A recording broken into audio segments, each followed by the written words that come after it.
GPay பத்தி பேசினாங்க. இன்னைக்கு பாட்டி கிட்ட கூட ஜிபே இருக்குன்னு சொன்னாங்க. அன்னைக்கு எல்லாம் ஒரு கடையில போய் ஜாபா வாங்கிட்டு கையில காசு வச்சுக்கங்களேன், கலகார சேர்றா சார் வாங்க அனுப்பிச்சுட்டுருவாங்க. இப்ப சில நேரம் ஜிபே பெருமையா பேசினாங்களே, பேங்க் ஒரு கையில போய் சாப்பிட்டாங்க 200 ரூபாய்க்கு ஒத்தாலும் பின்னாடி கூடாது. 2 பேரும் சாப்பிட்டு நானே ஃப்ரெண்டு சாப்பிட்டோம். போன் பே பண்ண போறேங்க, பேங்க் சைடு ஒரு ஒர்க் பண்ணலங்க. கடைக்காரங்க விடுவானா? விட மாட்டாங்க. யோசிச்சு பாருங்க, இந்த மாவாட்டை வச்சுதான் நீங்க நிலைமை என்ன ஆயிருக்கும். அந்த மாதிரி எப்பவுமே கையில நான் பணம் வச்சுக்கிறதா சேஃப்டி. இன்னொரு தெரியுமாங்கய்யா, இந்த பணத்தை கையில வச்சிருந்தப்ப அன்றைய கால மனிதர்களுக்கு இந்த பணத்தினுடைய அருமை புரிஞ்சுது. கையில வச்சு காய்கறி வாங்கி 10 ரூபாய் எடுத்து கொடுத்தா 20 ரூபாய் மிச்சம் யோசிப்போம், இல்ல 20 ரூபாய் இருக்குன்னு யோசிப்போம். நீங்க அக்கௌண்ட்ல 50,000 தட்டு அடிச்சு 2000 3000 அனுப்பிட்டு ஒரு 10 நாளுக்குள்ள காசை காணும். பேங்க் கடல போயிட்டு போன் பே பண்ண போனா இவர் கரண்ட் பேலன்ஸ் அவைலபிள் வருதுங்கய்யா.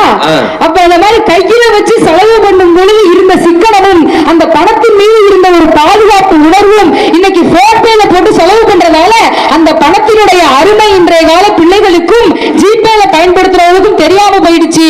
அன்னைக்கு கையில சிறுவாடு சேர்த்து வச்ச காசுல இருந்த ஒரு ஆசையும் ஒரு காதலும் இன்னைக்கு போன் பேல 50 60 1 கோடி மாசம் சம்பளம் ஏறினா இஎம்ஐ அங்க இஎம்ஐ இங்க சோபாக்கு போனுக்கு சரியா அடிச்சுக்கிட்டு போயிருதுங்கய்யா.